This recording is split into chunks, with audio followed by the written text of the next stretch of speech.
చేయుట సాగు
ప్రభువును స్తుతించి ఆరాధించుకోవాలి. మనం ప్రభు సన్నిధిలోకి వచ్చినాం. దేవుని బిడ్డలుగా మనం ఆయనను ఆరాధించుతా మనకు వచ్చినటువంటి అనుభవము దేవుడు మన జీవితంలో అనుగ్రహించినందుకై నిజంగా మనం భాగ్యవంతులం. ఆయన స్తుతించుట, ఆయనను ఆరాధించుట అనేటువంటి ఆ శ్రేష్టమైనటువంటి భాగ్యంలోనికి దేవుడు మనం తీసుకువచ్చినాడు. అనగా నిజమైనటువంటి ఆరాధన, యథార్థమైనటువంటి ఆరాధన, సత్యంతో కూడినటువంటి ఆరాధన, ఆత్మ ద్వారా ఆరాధించేటువంటి ఆరాధన అనేది ఎంతో ప్రశస్తమైంది. అది దేవుడు మన జీవితంలో అనుగ్రహించినటువంటి వాడు కోరుకుంటున్నాడు. సరే, ఇది ఉదయకాల సమయంలో దేవుని సందులోకి వచ్చిన మరి దేవుడు ఏమై ఉన్నాడు, ఆయనను గురించినటువంటి ఎరుకలు మన జీవితంలో కలిగి ఉండే కొలది మనం ఆయనను కనపరచడానికి మరి ఎంతో అవకాశం కలుగుతుంది. దేవునికి పరిశుద్ధ లేఖనాల్లో మనం చూస్తూ వచ్చినప్పుడు దేవుడు అనేకమైనటువంటి సంగతులతో తన యొక్క ఉనికిని లేక తన యొక్క స్థితిని దేవుడు జ్ఞాపకం చేయటం అనేది లేఖనాల్లో ఉండి మనం చూస్తాం. అయితే ఈ దినం మనం జ్ఞాపకం చేసుకునేటువంటి తలంపు ఆయన ఒక చెట్టుతో పోల్చుకుంటూ వచ్చినాడు. చెట్టు లేక వృక్షము మనందరికి పరిచితమైనవి. మన పరిసర ప్రదేశాల్లో ఎన్నో సారంగా కనబడుతూ ఉంటాయి. అనేకమైనటువంటి చెట్లను మనం చూస్తూ ఉంటాం. అవి అనేక రకమైనటువంటి ప్రయోజనాలు కూడా మనకు కలిగించేట్టుగా ఉంటాయి. అయితే దేవుడు ఒక చెట్టుతో పోల్చుకుంటూ వచ్చినటువంటి అనుభవం, ఇక్కడ అనేకమైనటువంటి చెట్లతో దేవుడు పోల్చుకుంటూ వచ్చినాడు. కొన్నిటి నేను మీకు చూపించడానికి ప్రయత్నిస్తాను. ఆ అనుభవాల నుండి దేవుడు మనకి ఎన్ని విధమైనటువంటి మేలులు చేస్తూ వచ్చినాడో మనం జ్ఞాపకం చేసుకుని ప్రభును ఆరాధించడానికి కొరకై మనం సిద్ధపడేటువంటి వారం ఉంటాం. మొట్టమొదటిగా మనం చూస్తే ప్రభు దేనితో తను తాను పోల్చుకుంటూ వచ్చినాడు. యోహాను సువార్త 15:1 చూస్తాం. యోహాను సువార్త 15:1 నీ కంటతైన వచ్చింది, నేను నిజమైన ద్రాక్షావల్లిని. దేవుడు తను తాను పోలిక చేసుకుంటూ ఒక మరి ద్రాక్షావల్లితో లేక ద్రాక్ష చెట్టుతో దేవుడు తను తాను పోల్చుకుంటూ వచ్చినటువంటి వాడుగా మనము లేఖనాల నుండి మనము చూస్తూ వస్తాం. అంతేకాదు పరమగీతము 2వ అధ్యాయము పరమగీతము 2వ అధ్యాయము 3వ వచనం. అడవి వృక్షములలో జల్దరి వృక్షము ఎట్లున్నదో, పురుషులలో అనగా సంఘము ప్రభువును గురించి మాట్లాడుతూ అడవిలో ఉండేటువంటి వృక్షాలు అనేకం ఉన్నాయి, కానీ ఆ వృక్షాల్లో జల్దరి వృక్షం అనగా యాపిల్ చెట్టు ఎలాగో ప్రత్యేకమైనదిగా ఉంటుందో అలాగే నా ప్రియుడు ఉన్నాడు అని మరి షోలమితీలే సంఘము ఆయనను గురించి జ్ఞాపకం చేయటం అనేది మనం చూస్తూ ఉన్నాం. అదే కాదు, దేవునికి లేఖనాల్లో ప్రకటన గ్రంథకర్త కూడా రాస్తూ వచ్చాడు, ఆయన జీవ వృక్ష ఫలముగా. కనుక దేవునికి లేఖనాల్లో మనం చూస్తూ వచ్చినప్పుడు ఆయన అనేకమైనటువంటి వృక్షాలు, వాటి యొక్క అనుభవాలు అనేకమై ఉండవచ్చు, వాటి యొక్క ప్రయోజనం అనేక రకాలుగా బైబిల్లో రాయబడుతూ వచ్చింది. అవి మనం ఆత్మీయమైనటువంటి అనుభవంలోకి తీసుకుని వచ్చి మన ప్రభువు మనకి ఎలాగ సహాయకుడిగా ఉంటూ వచ్చాడో, లేక మన ప్రభువు మనకు ఆ వృక్షం వలె ఉన్నటువంటి ఆయన మనల్ని ఏ విధంగా మరి కాపాడుతూ వస్తున్నాడో జ్ఞాపకం చేసుకునేటువంటి వారంగా ఉంటాం.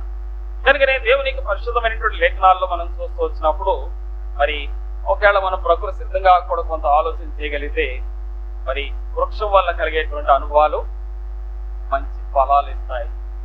ఇంకా ఏమిస్తాయి వృక్షం? మనం ఇప్పుడు అడవి చూడనట్టు చెట్లే ఎరిగినట్టు నీడనిస్తాయి. ఇంకా పలు రకాలైనటువంటి సంపదలు దానిలోండి మనం కూర్చుకునేటువంటి వారుగా ఉంటాం. అలాగే దేవుడు కూడా మన జీవితంలో మరి ఈ లోక యాత్రలో సాగి వెళ్తుండడం మన యొక్క జీవితాన్ని కూడా ఆయన నీడలోనికి మనం తీసుకుని వస్తున్నాం.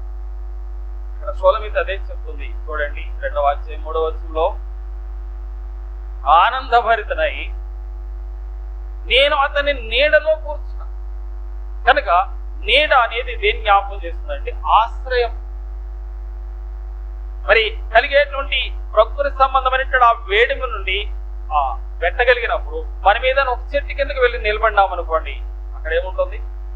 నీడ ఉంటుంది, అక్కడ నెమ్మది ఉంటుంది, అక్కడ ఆదరణ అనేటువంటి అనుభవం కలిగేటువంటిదిగా ఉంటుంది.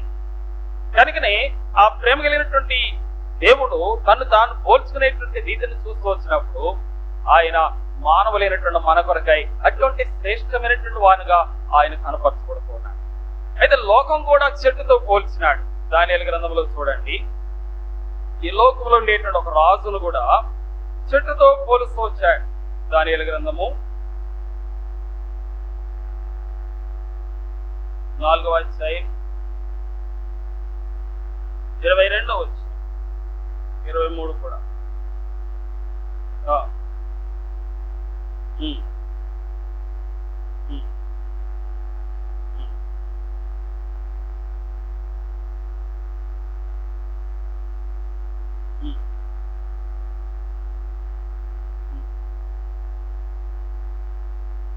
ఇక్కడ చూస్తున్నాం మరొక చెట్టుని గురించి జ్ఞాపకం చేయబడుతుంది. ఒకవేళ నెబుకద్నెజరును పోల్చి చెప్పబడినా అది లోకానికి సూచనతో ఉండేటువంటి ఒక చెట్టు వలె కనబడుతుంది. లోకంలో ఉండేటువంటి ఆ సంగతులకు, లోకంలో ఉండేటువంటి ఆ పరిస్థితులకు, అనేకమైనటువంటి ఆ చెడు అనుభవాలకు అవి సూచనగా ఉంటాయి. అయితే ఈ విధమైనటువంటి అనుభవాలు మరి వాటి యొక్క ఫలితము వేరైనటువంటి సంగతులుగా మనకు జ్ఞాపకం చేయబడుతుంది. దేవుని యొక్క వృక్షం వలె ఉండేటువంటి ఆ ప్రభు మన క్షమాబద్ధత కలిగించేటువంటి వాడుగా ఉంటే, లోక సంబంధమైనటువంటి సంగతులు మనకు నష్టం తెచ్చేటువంటిగా కనబడుతున్నాయి.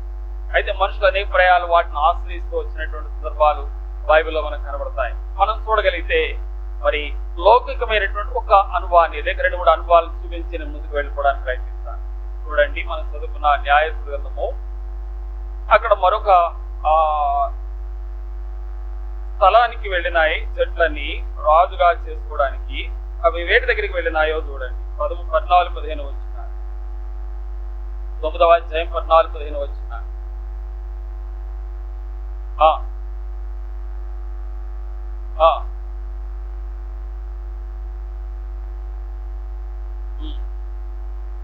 నా నీడను ఆశ్రయించండి,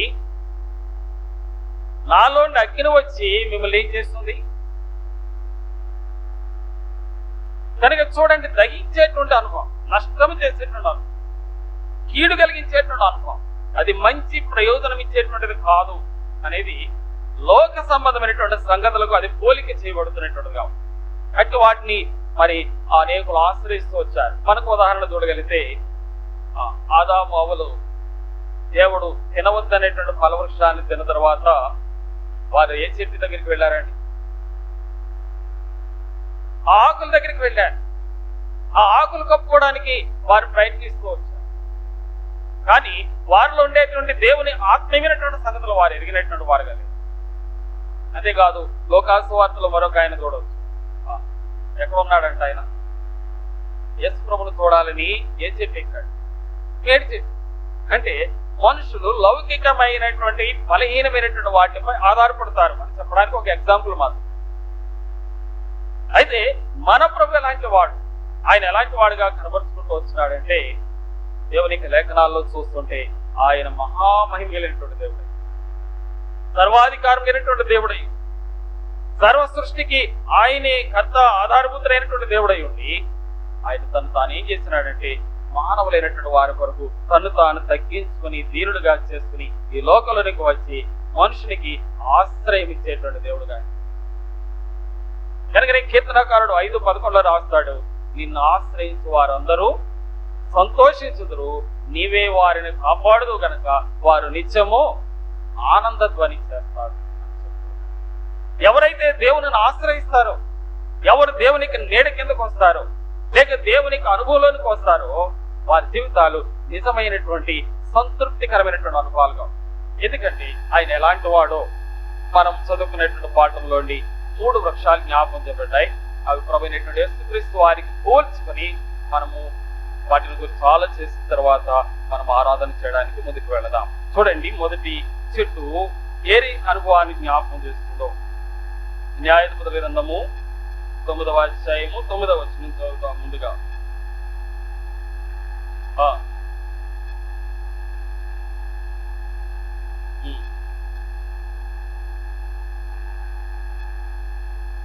ఇక్కడ ఒక చెట్టు కనబడుతుంది. ఆ చెట్టును వలీవ చెట్టు అని జ్ఞాపకం చేస్తున్నాడు. వలీవ చెట్టు మరి ఏళ్ల బహుశా మన ప్రాంతంలో మనం ఎప్పుడు చూసినటువంటి అనుభవం కాకపోవచ్చు, కానీ ఇశ్రాయేలు దేశంలో ఎంతో మరి విస్తారముగా మరి కనపరచబడేటువంటి ఒక చెట్టుగా అది కనబడుతుంది. దేవునికి వాక్యంలో మనం చూస్తూ వచ్చినప్పుడు వలివ చెట్టుకు అనేకమైనటువంటి పోలికలు బైబిల్లో కనపడుతుంది. అనగా మన ప్రభు అయినటువంటి యేసుక్రీస్తును పోలినటువంటి పోలికలు బైబిల్లో మనం చూస్తున్నాము. దేవుని పరిశుద్ధమైనటువంటి ఆ యొక్క పునరుద్ధానమునకు లేక జీవానికి సూచనగా ఆ యొక్క వలీవ చెట్టు కనపరచబడుతుంది. చూడండి, ఆదికాండము 8వ అధ్యాయము 11వ వచనం. ఆదికాండం 8:11.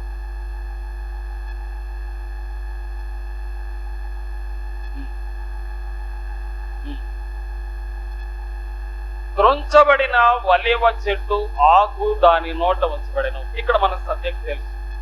నోవాహు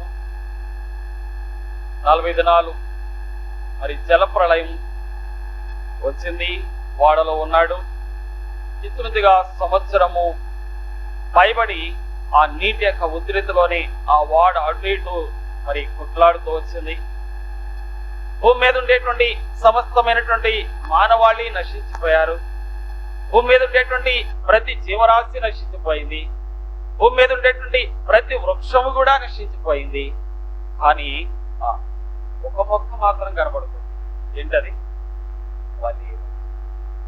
అనగా యేసుక్రీస్తు ప్రభు వారి యొక్క పునరుత్థానానికి లేక జీవానికి అది సూచనగా కనబడుతుంది. యేసుక్రీస్తు ప్రభు వారు ఈ లోకంలోనికి వచ్చినాడు. ఈ లోకం ఆయనకి చేసినటువంటి కార్యం ఏంటి? ఆయన మీద నేర స్థాపన చేసి, ఆయన మీద పాపము మోపి, ఆయన ఏదో అతిక్రమాలు చేసినట్టుగా ఆయన మీద నేర స్థాపన చేసి ఆయన ఏం చేసింది? లోకం సిలువ వేసి మరణానికి అప్పగించింది. వారు అనుకున్నారు సిలువలో మరి చనిపోయినటువంటి యేసుక్రీస్తు వారు ఇంకా ఆయన చనిపోయినాడు, ఇంకా తిరిగి లేవడు అని చెప్పి సమాధిలో పెట్టి ముద్ర వేసి, కానీ ఆయన మూడో దినాన్ని ఏం చేస్తున్నాడు? పునరుత్థానుడై లేచాడు. కనుక నీ ప్రభు నా ప్రభు ఎలాంటి వాడు అంటే ఆయన పునరుత్థానుడైనటువంటి దేవుడు, జీవము కలిగినటువంటి దేవుడు. ఆయన పునరుత్థానుడు, ఆయన జీవము కలిగినటువంటి వాడైతే నీకు నాకేం ప్రయోజనం? మనల్ని కూడా ఏం చేస్తున్నాడు? పాపముతోతను అపరాధముల చేతను చచ్చినటువంటి వారమైనటువంటి మనల్ని పాప స్వభావం నుండి, పాపమైక దుర్గతి నుండి మనల్ని తిరిగి లేవనెత్తి ఆయన సన్నిధిని ఆత్మీయమైనటువంటి సజీవత్వంలో దేవుడు ఈనాడు నిన్ను నన్ను నేర్పించు. కనుక యేసుక్రీస్తు ప్రభు వారు ఆ వృక్షముతో పోల్చుకుంటూ ఆ అనుభవంలోనికి నిన్ను నన్ను తీసుకోవచ్చు, పునరుత్థానానుభవంలోనికి దేవుడికి నిన్ను తీసుకొచ్చినాడు. చూడండి, రోమాపత్రిక 6వ అధ్యాయంలో అపోస్తలుడైన పౌలు ఎంతో స్పష్టంగా ఆ విషయాన్ని జ్ఞాపకం చేస్తున్నాడు. రోమీయులకు రాసిన పత్రిక 6వ అధ్యాయం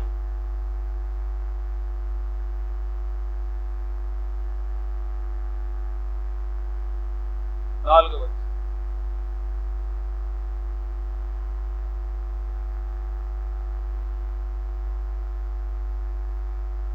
నూతన జీవం పొందిన వారమై నడుచుకున్నట్టు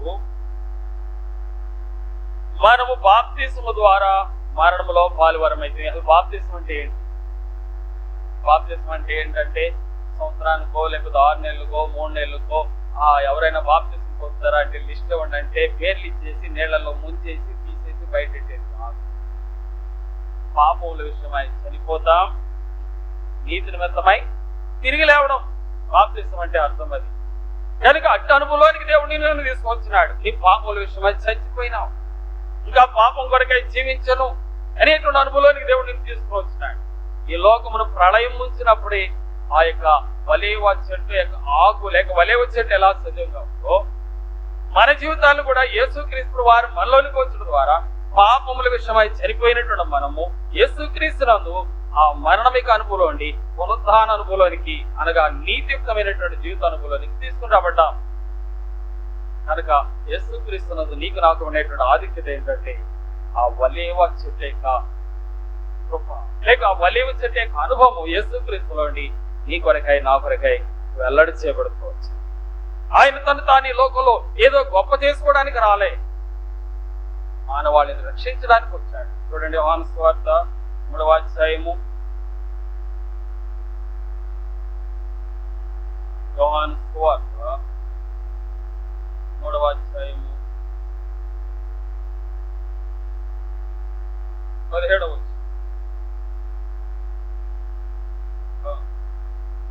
లోకము తన కుమారుని ద్వారా రక్షణ పొందుడికే గాని లోకానికి ఆయన ఏదో తీర్పరిగా రాలేదా? అక్కడ అడుగుతున్నాయి వృక్షాలన్నీ వచ్చి, అయ్యా వలేవ చెట్టు లేక ద్రాక్ష చెట్టు అందూరపు చెట్టు మా మీద నువ్వేం కావాలా? రాజుగా ఉండి తీర్చు. ఆయన ఏమంటున్నాడు? నేను రక్షించడానికి వచ్చిన వాడినే గాని తీర్పు తీర్చడానికి రాలే.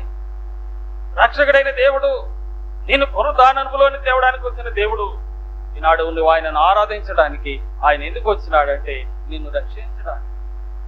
పాప స్థితి నుండి నిన్ను రక్షించాడు, నిత్యమైన నాశనం నుండి నిన్ను రక్షించాడు, అపవాదిక చెరలోని నిన్ను రక్షించాడు, ఈ లోక సంబంధమైనటువంటి మాలిన్యం నుండి నిన్ను రక్షించాడు.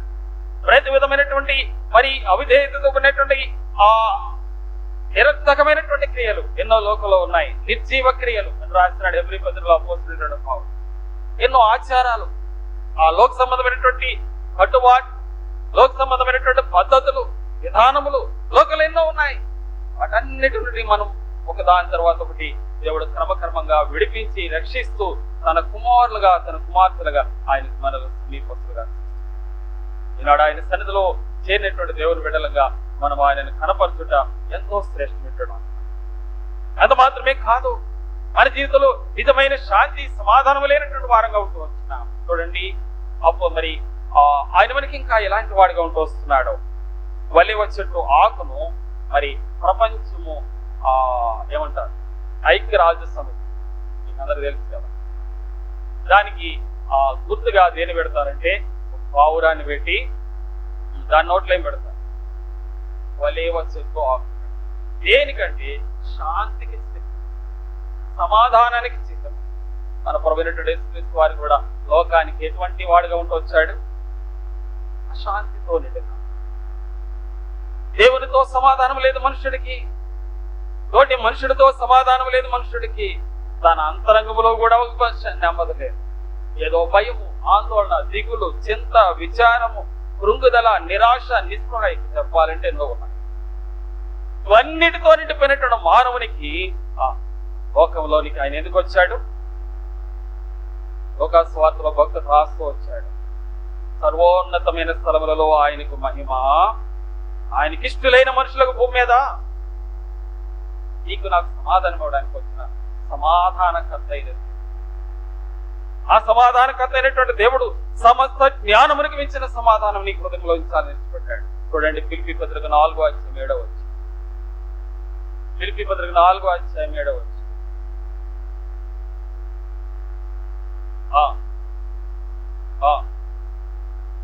మీ హృదయములకును మీ తలంపులకును కావలిగా ఉంటున్నట్లుగా ఆయన సమాధానం మనకి ఇచ్చాడు.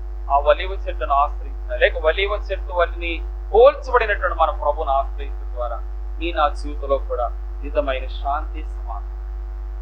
మరి లోకం ఇచ్చినట్లు కాదు అంటాడు యోహాను సువార్త 14వ అధ్యాయంలో.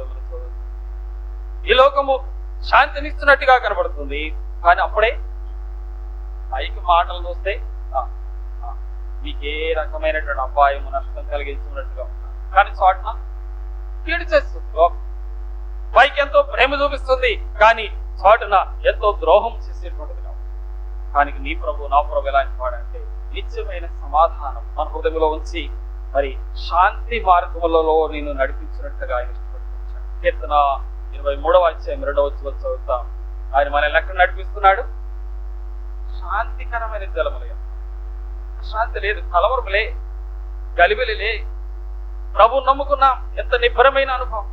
అయ్యో ఇది లేదు కదా, ఆ కొదువు ఉంది కదా, ఆ పరిస్థితులు ఎలాగున్నాయి కదా, మనం అనుకున్నటువంటి ఉద్యోగము లేక మనం అనుకునేటువంటి ఆర్థిక పరిస్థితులు లేవు కదా అంటే విశ్వాసం దగ్గరికి వెళ్ళి అడుగుకోవడం ఎంత విశ్వాసం. అల్ప విశ్వాసం ఉంటే నేను చెప్పలేను లేదు, పేదలాగా మునిగిపోవచ్చు. నిజ విశ్వాసం అనేటువంటి వాడు ఏమంటాడంటే, ఈ లోకంలో నాకేం కొదువున్నా పర్వాలే, నా ప్రభు నాకు. ఎందుకంటే సకల ఈశ్వర స్తోత్రములకు మించిన నామం నేను జ్ఞాపకం చేసుకో. అలాంటి శ్రేష్టమైనటువంటి నామాన్ని మనం పొందుకున్నాం కనుక ఈనాడు ఆయనను ఆ ఉన్నతమైనటువంటి శాంతికర్త, సమాధానకర్త, జీవాధిపతి, పునరుద్ధానముల కారకైనటువంటి ప్రభువును ఉదయ కాలంలో మనం ఆరాధింపవలసినటువంటి వారమై ఉంటున్నాం. అంత మాత్రమే కాదు, ఇంకా చూడండి న్యాయత్వ గ్రంథంలోనే ఇక్కడ ఉండేటువంటి ఒలీవ చెట్టు ఏం చేస్తుందో జ్ఞాపకం చేస్తూ వచ్చాడు. దేవునిని మానవులను మహిమపరుస్తుంది. మన ప్రభువైనటువంటి యేసుక్రీస్తు వారు చేసినటువంటి గొప్ప పరిచర్య అదే. మన ప్రభువైనటువంటి యేసుక్రీస్తు వారు ఆయన చేసినటువంటి పని ఏంటి? మానవుణ్ణి రక్షించాడు. రెండవది, తను తాను సజీవయాగముగా బలిగా అర్పించుకొని తండ్రి అయినటువంటి దేవునిని కూడా, దేవునిని మానవులను దేనితో సన్మానిస్తాడు? దేవునిని సన్మానించాడు, దేవునిని కనపరిచాడు. తండ్రి యొక్క ఆజ్ఞకు లోబడుతూ వచ్చాడు. నా చిత్తము కాదు తండ్రి నీ చిత్తమే సిద్ధించిన. ఆయన సిలువ వేయబడడానికి తీసుకువెళ్ళినటువంటి ముందుగా ఒలీవల కొండపై ఆయన ప్రార్థన చేస్తున్నప్పుడు ఆయన దగ్గరకు ఒక పాత్ర తీసుకున్నాడు. ఆ పాత్ర మరి లేక సాదృశ్య రూపంగా ఉండేటువంటి ఆ పాత్ర ఆయన దగ్గర తీసుకొచ్చినప్పుడు ప్రభు ప్రార్థన చేస్తూ అంటున్నాడు, తండ్రి చిత్తమైతే గిన్నె నా యుద్ధ నుండి. తండ్రి మాట్లాడలేదు, మౌనంగా ఉన్నాడు కనుక వెంటనే ప్రభు కూడా అంటున్నాడు, ఆయనను నా ఇష్టం కాదు, నా చిత్తము కాదు తండ్రి నీ చిత్తమే. దేనికోసం? మానవుడు రక్షింపబడాలి అంటే ఆయన తన ప్రాణానికి క్రయంగా. తండ్రి సంతోషించాలంటే, పాపి విమోచన కార్యం జరగాలి అంటే తప్పక తండ్రిని సంతోషపెట్టాలి. అందుకే యోహాను సువార్త 3:16 జ్ఞాపకం చేస్తుంది, దేవుడు లోకమును ఎంతో ప్రేమించాడు, కాగా ఆయన తన ద్వితీయ కుమారునిగా పుట్టిన వాని యందు విశ్వాసముంచు ప్రతి వాడును నశింపక నిత్య జీవం పొందినట్లు. అంటే ఆయన దేవుడు మానవాళ్ళ కొరకు ఆయన అనుగ్రహిస్తే ఆయన ఏం చేసినాడు? మనం ఏదైనా మన పిల్లలకు పని చెప్పామనుకోండి, సగం చేస్తారు, సగం పోవాలి. యేసు ప్రభు వారు సమా ఏమన్నాడండి చివరిలో ముగింపులో? ఏ రకమైనటువంటి లోపములే తండ్రిని మహింపరిచాడు, మానవులైనటువంటి మనల్ని కూడా రక్షణలోనికి నడిపించాడు, కోల్పోయినటువంటి ఆ మహిమను తిరిగి మనలో మనకి ఇచ్చాడు. అందుకే రోమా కీర్తన 21వ అధ్యాయం 5వ వచనంలో చదువుతూ వచ్చాం, ఆ గొప్ప రక్షణ వల్ల తిరిగి మన మహిమ సంభవించింది. కోల్పోయినటువంటి ఆ మహిమ మరలా తిరిగి తీసుకురావడం, కోల్పోయినటువంటి దైవికమైనటువంటి ఆ సహవాసం మరలా సమకూర్చాడు, కోల్పోయినటువంటి దైవికమైనటువంటి పరిశుద్ధత మనకు మరలా ఇచ్చాడు, కోల్పోయినటువంటి ఆ దైవ నీతిని మరలా మనకి యేసుక్రీస్తు ద్వారా సమకూర్చాడు, కోల్పోయినటువంటి దేవుని మరి ఆ కృపలను మరలా తిరిగి మనకు దేవుడు ఇస్తున్నాడు. ఈ రకంగా చూస్తే వేటిని కోల్పోయినామో మరలా యేసుక్రీస్తునందు అన్నిటినీ తిరిగి సమకూర్చుకునేటువంటి అనుభవం. ఎవరి కోసం దేవుడు సమకూరుస్తాడు? రోమా 8:28 దేవుడిని ప్రేమించు. ఈనాడు ఆత్మీయమైనటువంటి వాటి అన్నిటినీ నీ కొరకే యేసు ప్రభు సమకూర్చాడు. నీ కొరకు అన్ని మేలులు చేశాడు. అది ఇక్కడ వలివి చెట్టు చెప్తుంది. దేవుని మానవులను కూడా సన్మానించాలి, కనపరుచున్నాడు. కనుక మన ప్రభువైనటువంటి యేసుక్రీస్తు వారి లోకంలోకి వచ్చి ఆయన తన్ను తాను సంతోషపరచుకొనలేదు అని రాసి చూడండి. రోమా 15వ అధ్యాయం 1వ వచనం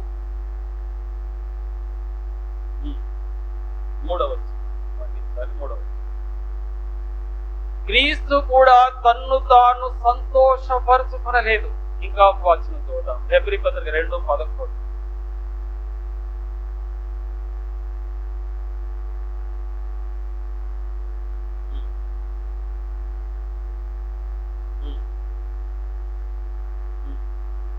సిగ్గుపడలేదు అక్కడ రాస్తున్నాడు. దేవునికి ఉన్నతమైన ప్రేమని విషయమై నా విషయం ఎలాగుంది అంటే సిగ్గుపడలే. నిన్ను నన్ను తీసుకుని ఇదిగో నా తమ్ముడు, ఇదిగో నా చెల్లి అని చూపిస్తున్నాడు అండి దేవుడు పరలోకంలో నిన్ను గురించి నన్ను గురించి. ఎంత ఘనత! ఆయన మహామహిమ కలిగినటువంటి దేవుడు కదా, అసమానుడైనటువంటి దేవుడు కదా, ఆయనతో మనం ఎన్నడూ సమీపింపరానటువంటి తేజస్సులో అమృతం కలిగినటువంటి దేవుడు కదా. అలాంటి దేవుడు నిన్ను నన్ను సహోదరుడిని పిలవడానికి సిగ్గుపడలేదు. అంతేకాదు రోమా 15:3 చదువుతూ వచ్చినాం. అక్కడ ఏమంటున్నాడు? ఆయన తన్ను తాను ఈ లోకంలో ఏదైనా సంతోషించడానికి రాలేదు, నిన్ను సంతోష పెట్టడానికి వచ్చాడు, తండ్రిని సంతోష పెట్టడానికి వచ్చాడు, తండ్రి చిత్తము చేయడానికి వచ్చాడు, పాపిని నిన్ను రక్షించడానికి వచ్చాడు. కనుకని వల్లి చెట్టుతో మనం ఆయనను ఈ ఉదయ కాలంలో పోలిక చేసి ఆయనను జ్ఞాపకం చేస్తున్నాం. నేను ఆ జీవితానికి ఎంత గొప్ప ధన్యత, గొప్ప ఆధిక్యత దేవుడు ఇచ్చినాడో జ్ఞాపకం చేసుకుని మరి ఆయనను మహింపరచడానికి ఆయన సందులోకి వచ్చినట్టు వాడుతున్నాం. అంతేకాదు ఆయనలో ఉండేటువంటి దేనత్వములకు వచ్చి ఫిలిప్పీ సంఘానికి రాస్తూ అపోస్తలుడైన పౌలు రాస్తూ ఎంత దేనత్వము! మనుషుడుగా పుట్టాడు, దాసుడుగా చేసుకున్నాడు, రిక్తుడుగా చేసుకున్నాడు, శిలువ మరణం పొందినంతగా తను తాను ఎంత తగ్గింపు, ఎంత తగ్గింపు! ఒకవేళ మనల్ని ఎవరైనా ఇక్కడ కూర్చోవద్దు అక్కడ కూర్చో అన్నాం అనుకోండి, ఏమంటారు? కుర్చీలో కూర్చోదు కింద కూర్చో అన్నావు అనుకోండి, అసలు ఈ సంఘానికి రవాలా వద్దాం. మన స్థాయి యేసుప్రభు అయితే అలా కాదు. దాన్ని దేవుడు చెప్పినాడు, నీవు నా కుమారుడివే. బైబిల్లో రహస్యం ఏంటంటే దేవదూతలు కూడా యేసుప్రభునే. యేసుప్రభు ప్రత్యక్షపరచబడక పూర్వము దేవదూతలు కూడా ఆయన తెలియదు. ఎక్కడున్నాడు? ఎక్కడున్నాడంట? తండ్రి రొమ్మున ఆనుకొని ఉన్న అద్వితీయ కుమారుడు రాశాడు. చూడండి యోహాను సువార్త 1:14 చివరిలో.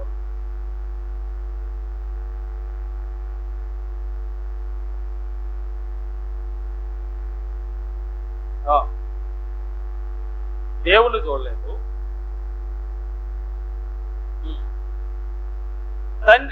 తండ్రిని ఎవరు చూడలేదు. రెండవది తండ్రి రొమ్మునున్నాడు ఆయన కూడా ఎవరు చూడలేదు. ఎంత శ్రేష్టమైన సాతాను అడద్రోయపడక మోరుపో కూడా వాడికి కూడా తెలియదు. దేవదూతలు కూడా తెలియదు.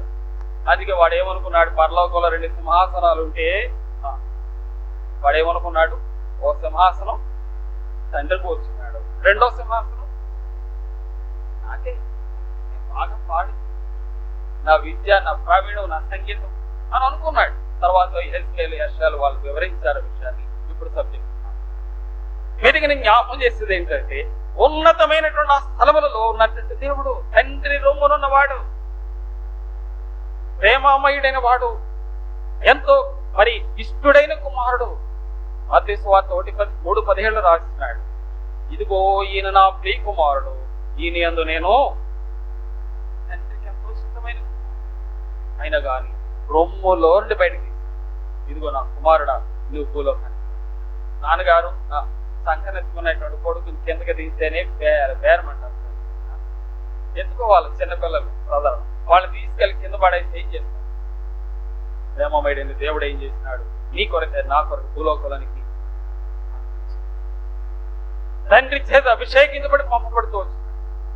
ఈనాడు నిన్ను నన్ను సమస్త విధమైనటువంటి దుర్నీతి నుండి విడిపించి ఆ తండ్రి యొక్క సముఖమున నిర్దోషగా, నిష్కళంకుడుగా, పవిత్రుడిగా నిలబెట్టడానికి ఆయన తన ప్రాణమును, తన రక్తమును ఖయముగా 5 అధ్యాయాల విషయాలు రాయబడుకోవచ్చు. ప్రియులారా, మన ప్రభుని ఆరాధించడానికి వచ్చిన ఆయన నీడలోకి వచ్చి, ఆయన నీడ నీకు పునరుద్ధాన్ని ఇస్తుంది. ఆయన నీడను ఆశ్రయించినటువంటి నీకు జీవము కలుగుతుంది. ఆయన నీడను ఆశ్రయించినటువంటి నీ జీవితానికి శాంతి, సమాధానాలు లభిస్తుంది. ఆయన నీడను ఆశ్రయించినటువంటి నీ జీవితంలో దేవునికి ఉన్నతమైనటువంటి దీనత్వాన్ని నీవు నేర్పించబడు. 11:29 మత్తయిలో చదువుతాం, నేను సాత్వికుడను, దీన మనసు గలవాడను కనుక నీ మీద నా కాడి ఎత్తుకుని నా యొద్ద ప్రభు దగ్గర సమస్త విధమైనటువంటి జ్ఞానం ఈనాడు నీ కొరకై, నా కొరకై ప్రభు సమర్పించి. సృష్టిలో ఉండేటువంటి ఈ వృక్షాల కోసము, ప్రకృతిలో ఉండేటువంటి ఈ బాహ్య ప్రపంచం కోసము బైబిల్ చెప్పడం లేదు. కానీ ఈ ఆత్మీయమైనటువంటి క్షమాభివృద్ధి కొరకై, మరుగైనటువంటి ప్రభు నీ కొరకై తను తాను ప్రత్యక్షపడు. ఆయన ఏమై ఉన్నాడు, ఆ శ్రేష్టమైనటువంటి అనుకూల నీ జీవితాన్ని రుజువుపరుచుకునే కొద్దీ నీవు దేవుని మహింపరుచు. కుమారుడయుండి కూడా ఆయన ఏం చేసినాడు, దీనుడైన. ఫిబ్రవరి 5లో చదువుతా 8వ వచనంలో, ఆయన కుమారుడయుండి తాను పొందిన శ్రమల వలన తండ్రిని హెచ్చించాడు, తండ్రిని కనపరుస్తూ వచ్చాడు, తండ్రిని స్తోత్రిస్తూ వచ్చాడు. ఆనాడు శిష్యులైనటువంటి వారికి కూడా మరి తండ్రిని జ్ఞాపం చేసి పరిచయం చేస్తుంది. హృదయకాల సమయంలో మరి పోలికగా జ్ఞాపం చేస్తున్నటువంటి మరి ఆ వృక్షం వలె ఉన్నటువంటి ఆ ప్రభు నిన్ను ఆవరించి, నన్ను ఆవరించి ఉండగా ఆ ప్రభువును స్తుతించుదాం. ఒకవేళ లోకంలో అనేక మంది చెట్ల దగ్గరికి వెళ్ళి పూజ చేస్తుంది. లోకంలో కూడా చాలా మంది ఏం చేస్తుంటారు, నేను కర్ణాటకలో సిరుగుప్పులో అదే పాలన్న ఉన్నటువంటి చోట్లో చెట్లు ఉండేది, మందిరం ప్రక్కనే జమ్మి. మనం ఈ ప్రాంతంలో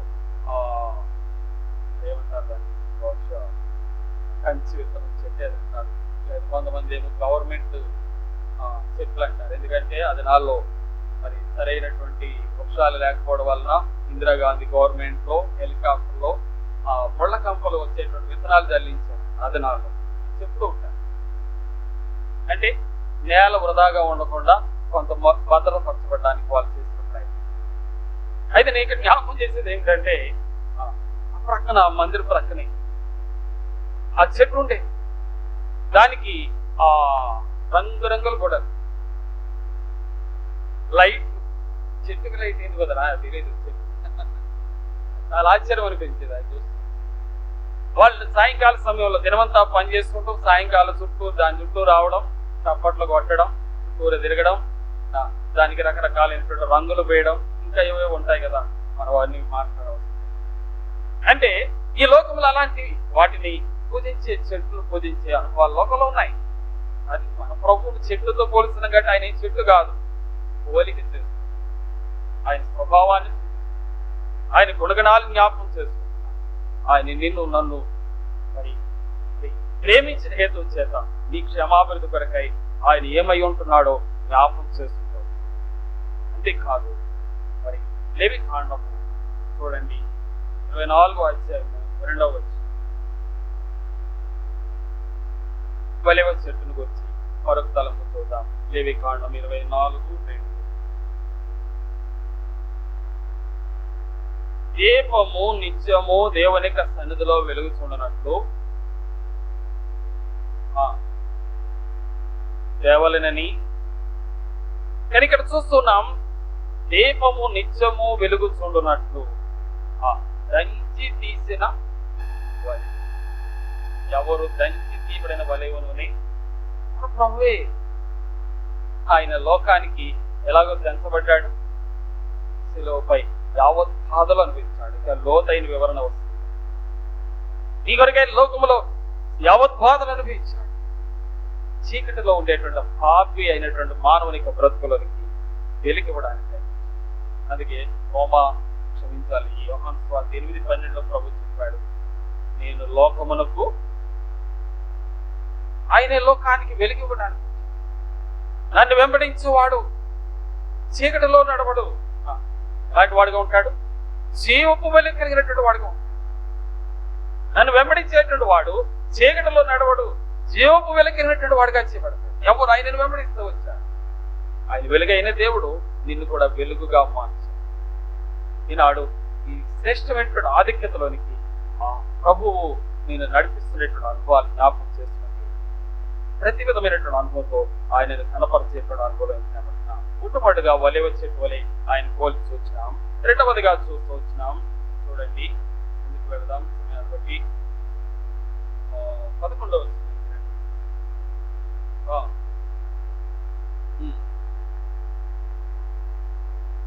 అంజూరపు చెట్టును జ్ఞాపకం చేస్తుంది. ఇది కూడా మన ప్రభువైనటువంటి యేసుక్రీస్తు వారికి పోలికగానే కనబడుతుంది. మానవుడు పాపం అనేటువంటి రోగముతో నింపబడేటువంటి వాడు. దీన్ని రాస్తున్నాడు 17వ అధ్యాయంలో 9వ వచనం అనుకుంటా, హృదయం అన్నిటికంటే అది ఘోరమైన, మానవుడు పాపం చేత చచ్చిన స్థితిలో ఉంటుండగా ఆ ప్రేమమైనటువంటి యేసుక్రీస్తు వారు మరి అంజూరపు చెట్టు వల్ల స్వస్థతనిచ్చే చెట్టు. ఒక ఎగ్జాంపుల్ చూస్తే మీకు అర్థమవుతుంది. యెషయా గ్రంథం 38వ అధ్యాయం 21వ వచనం చదవండి. ప్రవక్త అయినటువంటి యెషయా రాజు అయినటువంటి హిజ్కియా రోగి అయినప్పుడు చేసినటువంటి ఒక మంచి కార్యక్రమము కనబడుతుంది అక్కడ.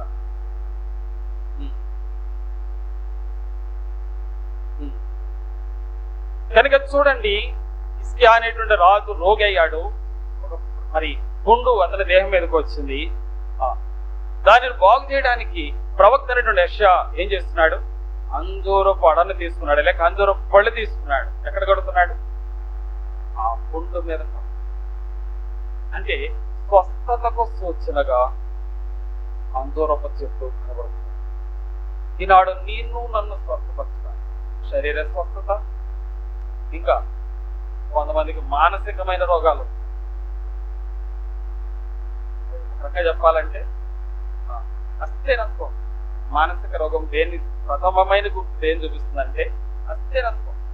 స్థిరమైన స్వభావాలు ఉండవు మాటల్లో, ఆలోచనలో, పనుల్లో, మరి ఇంకా అన్న అనుభవాల్లో చూస్తుంటే నిమిత్తం లేనటువంటి దాన్ని యాకోబు పోల్చాడు విమానస్తులు అన్నమాట. చంచలమైన స్వభావం. అది కూడా దేవుడు ఏం చేస్తాడు?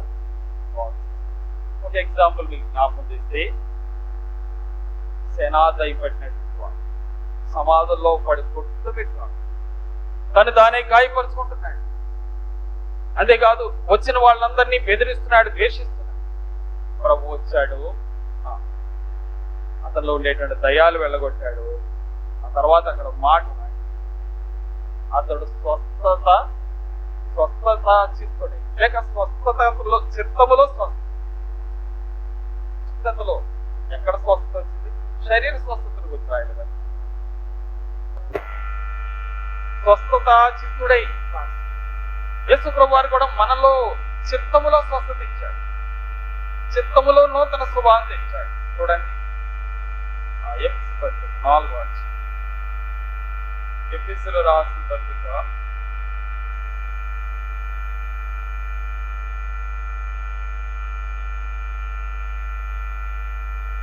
4వ 4వ అధ్యాయము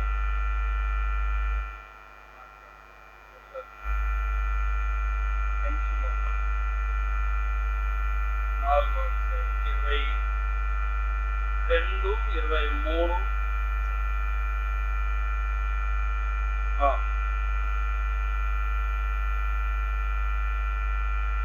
వదలుకుని దేనిలో నూతనం వచ్చింది, మనకి స్వస్థత వచ్చింది చిత్తములో. చిత్తం అంటే నా ఇష్టం, ఎలా చెయ్యాలి నేను చేయను, ఎలా చేయొద్దంటే నేను చేస్తాను, చెప్పింది చెయ్యక చెప్పంది చేసి మన ఇష్టాన్ని. అందుకే దైవదాసులో పాట రాసి మనం పాడే పాటలో పాట కొత్త పాటే నాన్నగారు రాసిన పాటలో దాంట్లో అర్థం ఏంటంటే చెప్పింది మరి చెప్పలేనట్టు, చెప్పలేని చెప్పినట్టు అని అర్థం వస్తుంది ఆ పాట. కానీ ప్రయాణాలు అలాంటి అంటే చిత్తము అనిష్టం నెరవేర్చుకోవడానికి ఎదుటి వారి మీద కూడా అవసరమైంది అపండాలు వేసేటువంటి ప్రమాదం. అయితే దేవుడు ఏం చేస్తున్నాడంటే మన చిత్త వృత్తి అందు నూతన స్థితిని తీసుకొచ్చాడు. నూతన పట్టబడ్డాం, కొత్త పట్టబడ్డాం. శారీరకమైన స్వస్థతే కాదు, శారీరకంగా రోగాలు తగ్గిన తర్వాత ఎంతో మంది దేవుడి నుంచి మళ్ళీ వెళ్ళిపోయే వాళ్ళు కూడా ఉంటారు. కానీ అంతరంగంలో స్వస్థత, పాపము విషయమైన స్వస్థత మనకు తెలుసు. లూకాసు వార్త 7వ అధ్యాయంలో ఒక స్త్రీ వచ్చింది ప్రభు దగ్గర. పిలిచిన వాడు ఇంకొకడు పరిసయుడు పిలిచాడు, కానీ ఇంకో స్త్రీ వచ్చింది, ఆమె పేరు పాపాత్మురాలు అని బైబిల్లో రాసి. ఆమె వచ్చి కన్నీరు కారుస్తుంది యేసు ప్రభు పాదాలు. ప్రభు యొక్క పాదాలను తన కన్నీటితో కడుగుతుంది. ప్రభు యొక్క మరి పాదాలకు తెచ్చినటువంటి అంతరపుటిని పగలగొట్టి పోస్తుంది. ఆ పాదాలను ముందు పెట్టుకుంటుంది, తన తల వెంట్రుకలతో తుడుస్తుంది. కారణం ఏంటి? అసలు ఎవరైనా తిట్టారా, కొట్టారా? ఏమైంది ఆమె మనసులో? ప్రభు ఎదురుగుండా రాగానే ఆయన ముఖ కాంతిలో తన రహస్య పాపములన్నీ బయటపడిపోతున్నాయి.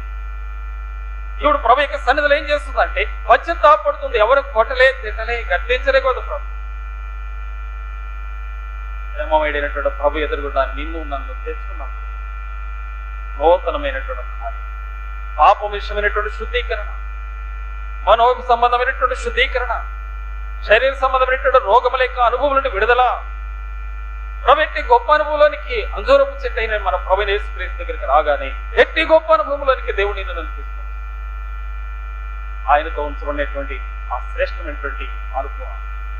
అందుకే పేతురు జ్ఞాపకం చేస్తూ వచ్చాడు. చూడండి, పేతురు రాసిన 3వ పత్రిక,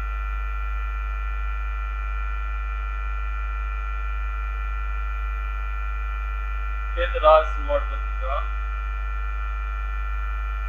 24వ వచనం, 2:24.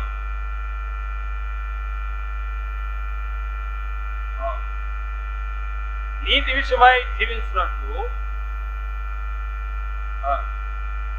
మన పాపములను రాను మీద మోసుకును, ఆయన పొందిన గాయముల చేత మీరు స్వస్థత 3 అంతల అనుభవాల్లో పొందుకోవచ్చు. ఇది శ్రేష్టమైనటువంటి అనుభవం.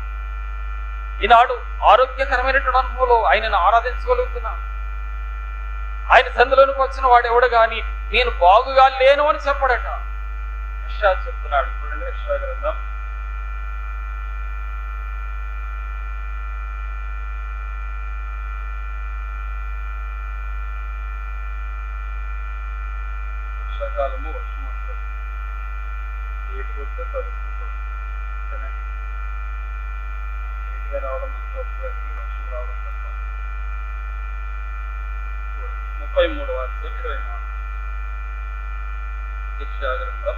33:24. నా దేహములో బాగు లేదని ఎందులో నివసించేవాడు?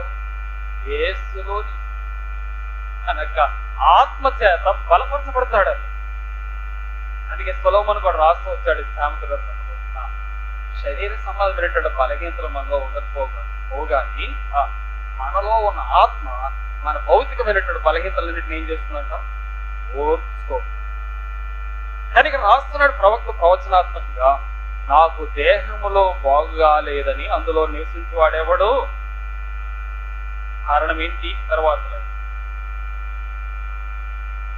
దోషం పని, పాపరోగం లే, అశుద్ధులం మనం అని దేవుడు మనల్ని పిలుస్తున్నాడు. ఎంత ఆధిక్యత మనకి! కారణం అందూరపు తెట్టని మన ప్రభువుని మధ్య. అంతేకాదు, ఆయన మధురమైన వాడుగా లేఖనాలు జ్ఞాపకం చేస్తున్నాయి. చూడండి, ఆయన ఇచ్చే ఫలం ఎలాంటిదో న్యాయాధిపతి 9వ అధ్యాయం 11వ వచనం చెప్తుంది. ఆ చెట్టు అంటుంది, నా మాధుర్యమును నా మంచి ఫలములను నేను ఇయ్యక. ఆయన మాధుర్యం ఎలాంటిదిగా మనం చూడగలం. చూడండి, 119వ కీర్తన 119, 103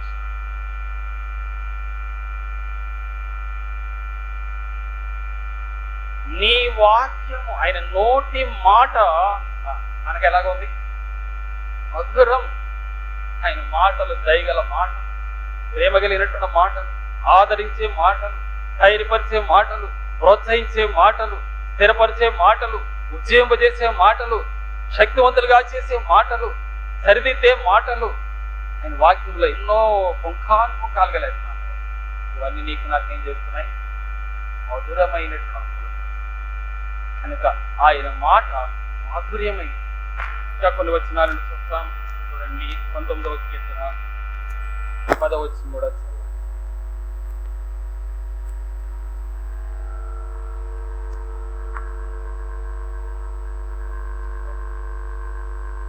ఆ దేవుని యొక్క మాటలు ఎలాంటివిగా జ్ఞాపకం చేస్తున్నాడంటే, బంగారము కంటేను మేలిమి, బంగారము కంటేను వారదైనవి, దేని కంటేను జుంటె దేని ధారల కంటేను ఎంత మధురం.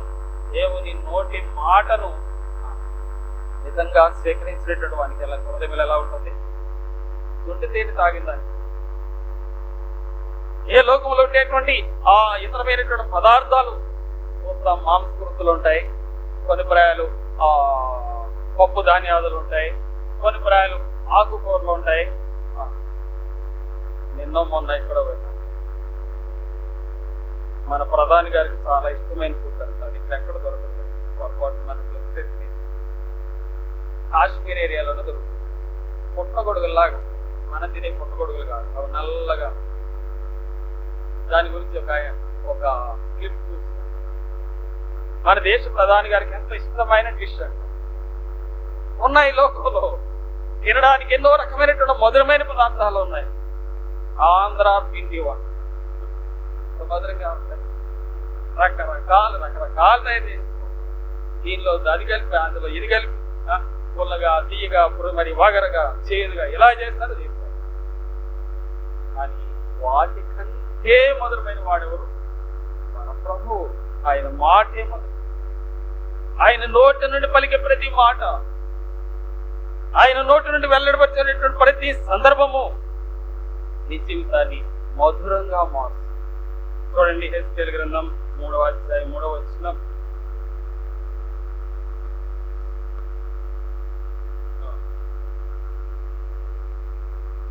దేవుని వాక్యమును ఆహారంగా తీసుకో, దానితో నీ కడుపు నింపుకో.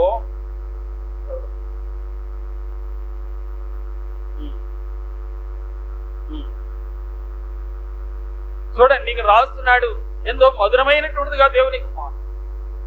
అనేక మందికి ఎలా ఉంటాయి మధురమైనది? ఎంతో పానీపూరి క్యాన్సర్ రావాలిగా, తినండి క్యాన్సర్ వస్తుంది, ఫ్రీ అడ్వర్టైజ్మెంట్ అదే జాగ్రత్త. కాని వాటిని తింటున్నాం, కాని మాటలు తింటున్నాం, కాని పూత భాషలు వింటున్నాం, కాని చెడ్డ దృశ్యాలు చూస్తున్నాం, కాని మార్గంలో మనం నడుస్తున్నాం. కనుక మధురమైన వాటిని మనం యొక్క విలువలు ఎరగలేకపోతున్నాం. ప్రభువుతో చేర్చి వచ్చిన వాడు, ప్రభువుతో ఐక్యపరచబడినటువంటి వాడు, ఆ మాటలు ఉత్తమమైన మాటలు అనేవి. అందుకే బైబిల్లో మరియను గురించి ఒక మంచి స్టేట్మెంట్ దేవుడు ఇచ్చాడు. మరి ఆ ఉత్తమమైన దాన్ని మధురమైన దానిని, ప్రభు యొక్క స్వరాన్ని చెవులార వింటూ అత్యంత సమీపంగా ప్రభు పలుకుతున్న మాటలు ఆమె హృదయంలోనికి వెళ్ళిపోతూ వచ్చి మనం ఆయనతో కూడా కలిసి ఉండే ఆ శ్రేష్టమైన అనుభవం ఎంతో గొప్పది. ఆయన మధురమైన ఫలాలు ఇచ్చే దేవుడు. అంతేకాదు శోధం ఇది కూడా చెప్పింది. చూడండి, పరమగీతముల గ్రంథము 5వ అధ్యాయం 16వ వచనం కూడా చూద్దాం. అతని నోరు అతి మధురము. ఏ మాట అతని నోటి నుండి వచ్చి తిరిగి తిరిగి జ్ఞాపకం చేసేవన్నీ కూడా దేవుని నోటి మాట, మధురమైన ఫలం ఇచ్చేవాడు. కనుకని ఆయన మాధుర్యాన్ని నీ జీవితంలో ఎంత పొందుకున్నావో ఈనాడు అంతగా నువ్వు దేవుని ఆనంద. చాలా మంది దేవుని వాక్యాన్ని వినరు, దేవుని వాక్యాన్ని చదవరు, దేవుని వాక్యాన్ని పాటించరు, దేవుని వాక్యాన్ని ప్రకటించరు, దేవుని వాక్యానుసారంగా జీవించరు. కనుకనే దేవుని వాక్యం యొక్క మాధుర్యం అర్థం కాదు, ఎరగరు. నన్ను గురించి నేను ఉప్పొంగ చేసుకునే మాట కాదు, కానీ ఇచ్చివాడు అన్నాడు. బైబిల్ చదువుతూ ఉంటే ఒక టైంలో నన్ను నా స్నేహితులు నన్ను అన్న మాట ఏంటంటే, వీడికి ఏదో పిచ్చిపడి బైబిల్ చదవాలి, రాత్రి మధ్యరాత్రిలో మెలకువతే చదివే, ఎప్పుడు కమెంట్ చేయడానికి కమెంటర్ లాగా లేడు, కానీ గుర్తుపెట్టు. కనుక దేవుని యొక్క పరిశుద్ధమైనటువంటి మాటలు ఎంతో మధురమైనవి. చదివే కొలది, ఇంకా చదివే కొలది, ఇంకా చదువుతూనే ఉండాలి అనేటువంటి ఆకలి పుట్టిస్తుంది దేవుని మాట. మన జీవితంలో ఎంతగా ఎరుగుతున్నామో ఆ అంశురపు చెట్టైన ప్రభువులో ఉండి మనం ఆ మాధుర్యాన్ని స్వీకరిస్తూ, స్వస్థతని స్వీకరిస్తూ, అంతేకాదు ఆయనలో మంచి ఫలము ఏమి రాయబడింది? సామెతలు న్యాయాధిపతులు 9:11 చదువుకున్నాం. మంచి ఫలం ఇచ్చి, ఆయనలో ఉండే మంచి ఫలము ఎలాంటివి? ప్రేమే శ్రేష్టమైన ఫలం. ఒక వచనం చూసి ముందుకు పెట్టుకుందాం. చూడండి, పరమగీతంలోని 1వ అధ్యాయం 2వ వచనం.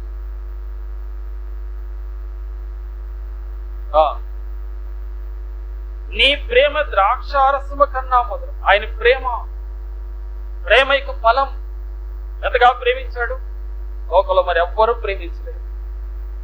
చివరిగా తల్లి కూడా ప్రేమించాడు, అటువంటి గొప్ప స్నేహితుడు కూడా ప్రేమించలేడు, అటువంటి గొప్ప ప్రేమ. యోహాను 15:13 చదువుతా, ఏమంటాడు? ప్రాణము పెట్టునంతగా ప్రేమించాడు. ఎఫెసీ పత్రిక 5:1 వచనంలో చూస్తా, సజీవ యాగముగా తాను మన కొరకు అర్పించుకున్నాడు, ఆయన అర్పణగాను బలిగానే చేసుకున్నాడు. ఆ ప్రేమ క్రీస్తులో ఉండి మనం అనుభవించుకున్నాం. మధురమైన వాడు, ప్రేమగలవాడు, స్వస్థతనిచ్చేవాడు. ఇంకెన్నో సందర్భాలు లేఖనాలు చూడవచ్చు. సమయాన్ని బట్టి తగ్గిస్తుంది.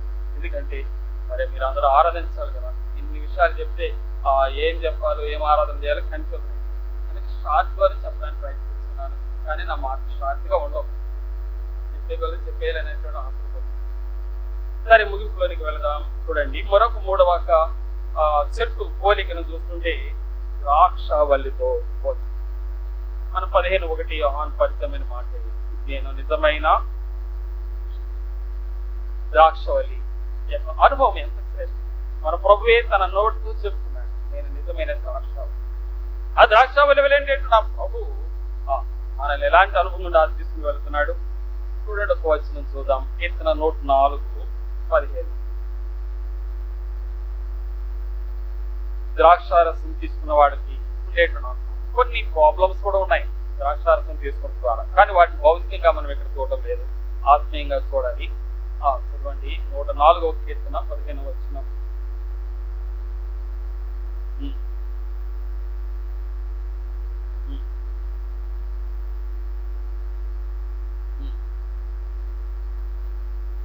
చూడండి, మనకు సంతోషం అని ఇచ్చేటువంటి ద్రాక్షారసం దేనికి సూచనగా ఉంది? సంతోషం. మానవుని హృదయంలో లేనిది అదే, అసంతృప్తితో ఉండేటువంటి జీవితం. కానీ ప్రభు దగ్గరకు వచ్చినప్పుడు ఆ సంతోషం, ప్రభు మనకి ఇచ్చేటువంటి ఆ సంతోషం మరి ఎవరు గొప్ప సంతోషం ఇచ్చేది. కనుకనే ద్రాక్షారసమును త్రాగడం అంటే లౌకికమైనటువంటి ద్రాక్షారసం తాగితే మొత్తం వస్తుంది, ఎక్కువ తాగి. అయితే మన ప్రభువు అయినటువంటి యేసుక్రీస్తు అనేటువంటి ఆ ద్రాక్షారసం మనం తాగలిగితే సంతోషం, నిజమైనటువంటి సంతోషం, పరలోకపు ఆనందం ఆ ప్రభువులో మనం అనుభవించుతాం. అందుకే 37వ కీర్తన 4వ వచనం అనుకుంటూ రాస్తున్నాడు, యెహోవాని బట్టి సంతోషం, ఆయనని హృదయవాంఛనని తీసుకో.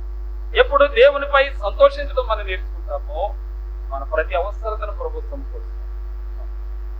ఆయన విడలంగా మన కొరకై శ్రేష్టమైన సంతోషం ఇవ్వడానికి ప్రభు మన కొరకై ఈ లోకంలోకి వచ్చాడు. అంతేగాని నన్ను నేను సంతోష పెట్టుకోవడానికి రాలేదు అంటున్నాడు, నేనేదో న్యాయం తీర్చడానికి రాలేదు అంటున్నాడు. మనల్ని ప్రేమించి వచ్చినట్టు ఆ ప్రేమమైనటువంటి ప్రభు ఆయనను కనపరుచుతా, ఆయన చెందవలసినటువంటి మహిమను ఆయనకు ఆరోపించేవారు. మరొక ఉదాహరణ చూసి ప్రభుని ఆరాధించడానికి వెళదాం.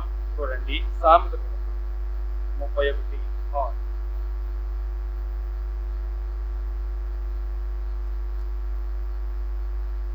ప్రాణము పోవచ్చున్న వానికి మద్యమునియండి, కనుక నిరాదరణ స్థితిలో ఉండేటువంటి మనకు గొప్ప ఆదరణ ఇవ్వడానికి ఆయన ఆదరణ. నిరాదరణతో కృంగిపోయినప్పుడు జీవితంలో ఎన్నో రకాల పరిస్థితులు మళ్ళీ ఏం చేస్తుంటాయి, కృంగుదల వైపు నడిపిస్తుంది, వేదన వైపు నడిపిస్తుంది. మరి ఇంకా కొంతమంది జీవితాల్లో నిరాశ ఎక్కువైపోయి తాము నష్టపరుచుకునేటువంటి ప్రయత్నం కూడా చేస్తారు. మనకు అందులో బైబిల్లోకి ఎగ్జాంపుల్ చూడవచ్చు. అపోస్తలుల కార్యం 16వ అధ్యాయంలో చెరసాల నాయకుడు ఏం చేశాడు, చెరసాలలో ఉండే ఖైదీలు తప్పించుకుని పోయిరనుకుని వెతకడం మానేశాడు, కత్తి తీసుకొని తను తాను పొడుచుకుని పోయాడు. వెంటనే పౌలుకు చెప్తున్నాడు, మేమందరం వెంటనే అతను వచ్చి అడుగుతున్నాడు, రక్షణ పొందండి, ప్రభువైన యేసునందు విశ్వాసం, అప్పుడు నీవు రక్షించబడతావు, నీ ఇంటి వారు సైతం రక్షించబడతావు.